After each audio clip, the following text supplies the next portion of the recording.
interaction between society that is just kind of forced, and Rome is depicted as like this false hero. And it's like what you were saying, these people have been taught that way. You know only, and I am inferior by birth, and it's just, it reflects badly, and you can use anything as a means of reason.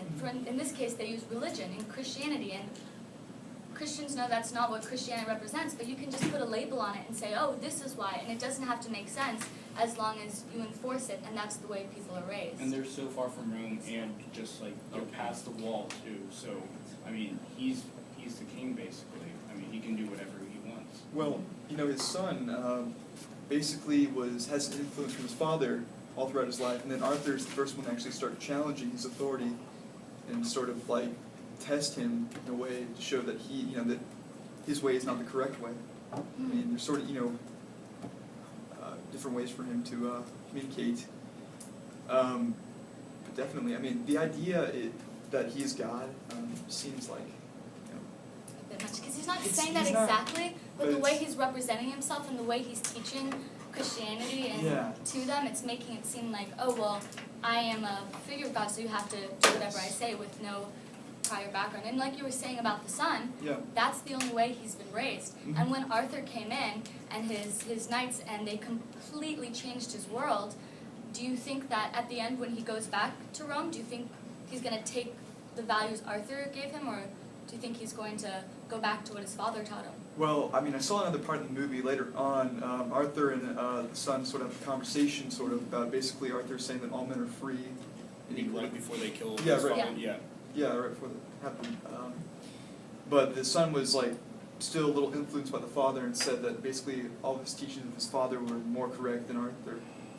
Well, I mean, it's kind of hard to change your ideals in like the span of. I mean, throughout his half whole a life, day. his father's been his only influence. Yeah, and he knows of the punishments of Rome. Like Arthur's mentor, the one that he looked up to and thought that he taught the ideals of Rome, he found out from the little boy that he was excommunicated and killed because of his ideals. So do you think that's going to influence how the son's going to go? Because even if he believes in what Arthur's saying, he can't communicate and preach these ideas for fear of being murdered, you know, and But he's also being groomed to be deposed. So if he does get to that point, he'll probably. if he's in a position of power, he may be able to change things, but I think that before then he'll probably have to lay low. But then again, when does it come to what you believe in and what's right to do versus how you can help other people and how society works? This kind of leads into question 3, which basically says, does the author seem to favor any certain groups, and how are rich and poor depicted? And I think we covered that pretty well. Like the rich have all the power, and they're depicted as gods to a relation, but they're also opposed by King Arthur and his knights in a way that they never have before, and it's kind of an enlightening vision to the people and his son, which is. And I think, like you were saying, that there's a difference between the rich and the poor, but it's not just that, it's also blood relations, because you're born into your society. And do you think it's possible for a person who's born a poor farmer and a serf to end up becoming in a position of power? Like it's a caste system in a way. Right? Do you think that it would ever be possible, or is it just because the society is like that way that you'll never be able to get out of that vicious cycle of being poor and being a serf and always following others? Or do you think that Rome offered any opportunities to be able to? I took Latin over the summer and stuff, and I learned a lot of that stuff. Yeah, I believe in Rome there's always a chance for you to move up in the caste system, but really most people stayed in the lower castes for most of their life. I know that some soldiers were able to become politicians, of course, because they've had the influence and stuff, and once they come home from war, they can't really do anything else. Because when they retire, they become senators and leaders of Rome. But for the average person, it's really hard for them to even move up. There's only so much you can do with what you're given.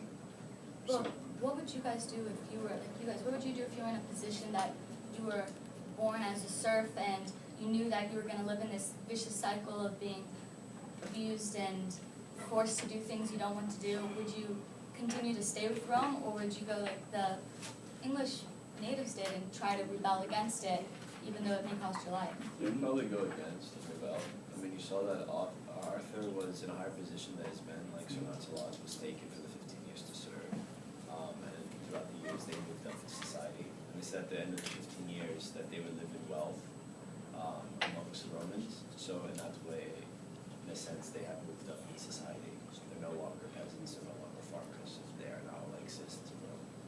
I mean, the real way to, in that form of society, which is kind of similar to the society we have now, the only real way to move up in that form of society without a revolution of sorts, or any kind of like violence, like what we consider murder, like not in battle, like you kill your friend, would be really to conform. Yeah, because they had to give up 15 years to get to that spot. They did it, I guess you could say willingly. They didn't really, there was no signs of aggression or rebellion in that time, but when... They didn't have a choice. Well, they did not, of course, but when they finally came to the 15 years and they thought they would have left, and they were left with the last mission, and they were forced to do what they had to do. The impossible, which they achieved. It truly showed the true side of Rome and not really caring for others, the lesser, the serfs and everybody.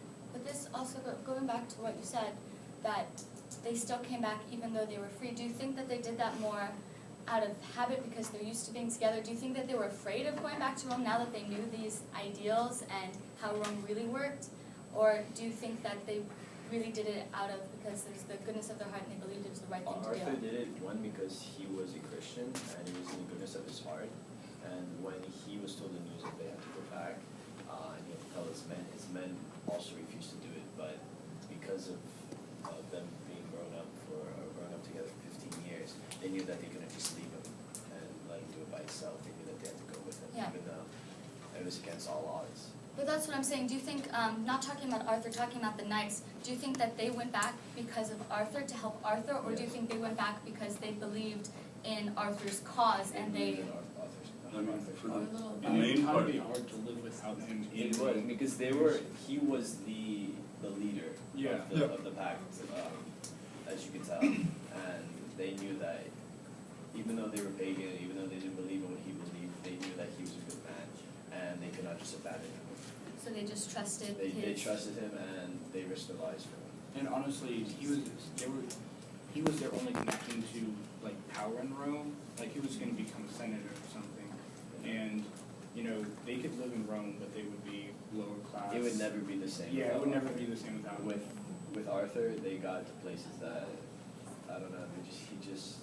He was that like golden key, that golden gate. Isn't Arthur like multicultural or something like that? Like he comes from.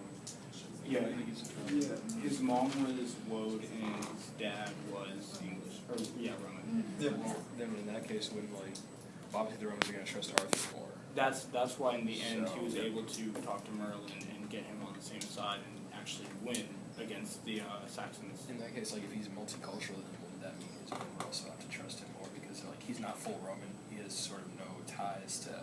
He has ties to both sides. So more so than they would just like any like Roman Christian. Yeah, so, like, I feel like if Arthur was just straight up like a Roman, they wouldn't completely trust him. Like they might like his ideals, but they know that in his heart he's still 100% Roman. But his knights weren't. He wasn't. Woad isn't the same race as the He's knights. saying basically if Arthur was full Roman, and correct me if I'm wrong, if Arthur was raised in Rome and in like a higher class and everything, and he were to lead these men, the men would not have the same connection because they knew that Arthur was doing it for the Pope, for the city of Rome. Yeah. There'd be no Instead brotherhood. of the brotherhood. It would not be exactly a brotherhood, it would be more of a loyalty to Rome and do it in the name of Rome, not in the name of... He's not doing it for people. Right, but doesn't he find out that his mom isn't Roman later in the movie where he pulls the sword out of the grave and he's in a dark spot in the forest?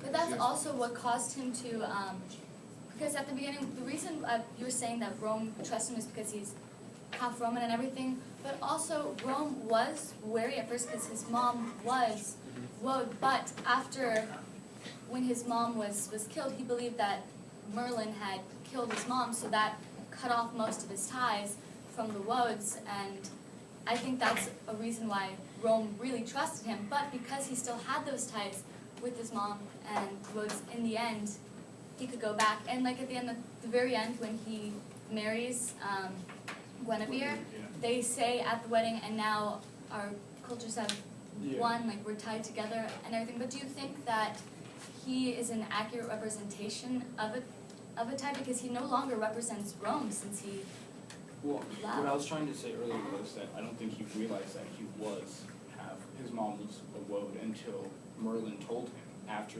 he had gone into the mission and he was in a forest without his mother. But I guess that comes back to the point. Does it really matter where he came from? Because everyone there, it was all about what you're born into, if you're born rich, if you're born poor. But the whole ideals of what the Woads were standing for is that you should be free by right to make your own choices, and your background and where you come from shouldn't matter, and you should be able to lead any life. And doesn't that kind of relate back to what the whole American dream is, that you should be able to start from anywhere, any level of being rich, being poor, and be what you want to be just by effort and putting your heart into it. Yeah, but I'm focusing more on like what the Knights trusted him more. Okay, because he was, yeah. And Because if they didn't know that he was part woad, it wouldn't have mattered as much, and wouldn't have been such an influence. But also the way that he treated them. If he had been raised in Rome, I'm sure his ideals would have been completely different. He wouldn't have had his mentor that really changed him and sculpted him as a person. He would have probably had more Roman ideals and believed just as the owner of the land, what was his name again? Marius. Yeah. What he had believed, because he would have been taught, oh, it's through Christianity, so he would have thought, oh, I'm doing the right thing because it's Christianity, so I have this right.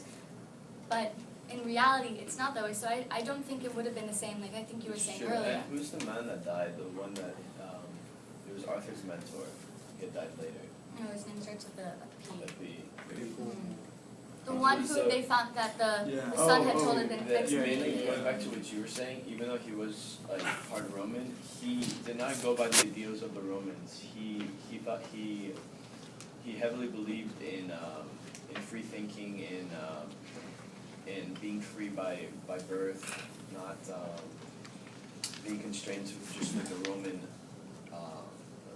stereotype, not just conforming to just what the Pope says, but more of not trying to really put it in words. But I see what you mean, but also he thought those were the Roman ideals. When he was growing up, his mentor was Roman. He always believed that what his mentor was teaching him. He was not like. But he didn't know that his mentor was different. And that's why at the very end, when he finds out that Rome isn't, and he finds out that Rome isn't the ideals he's been taught. Because the whole time when he wanted to go to Rome and save Rome, he had believed that Rome was the ideals that he was taught as a child by his mentor.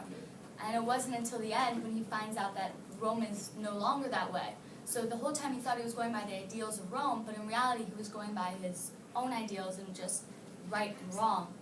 You said that Arthur might not like represent what Rome stands for. You ever think that maybe he stands for what old Rome stood for?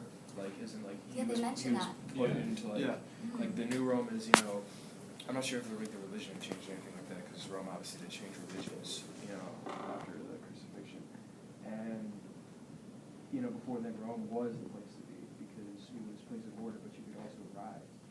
The thing is though, is like, if he's told all these stories and everything like that, he's trying to represent old Rome. He's not trying to represent new Rome, which is probably why he didn't have a whole lot of sympathy for who was the guy that I can't remember his name, which is why I think the Britain's somewhat respected, because he's trying to say everyone should be equal, but at the same time, they don't like Rome, the new Rome, but they might like his company just because he's trying to represent what Rome used to be. Same with his teacher who tried to make show what an old Rome used to be, but at the same time he can't control what everybody else does. He can't control the corruption.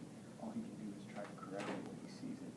But this leads to another question, is that Rome obviously had previously standed for great ideals, just as the woes were trying to start in England. Do you think that it's impossible for society to continue with great ideals, or is it inevitable that in the end corruption will come and a new time has to start? Or do you think that it's possible for a society to continue on the ideals that it was built on and forever be a good society.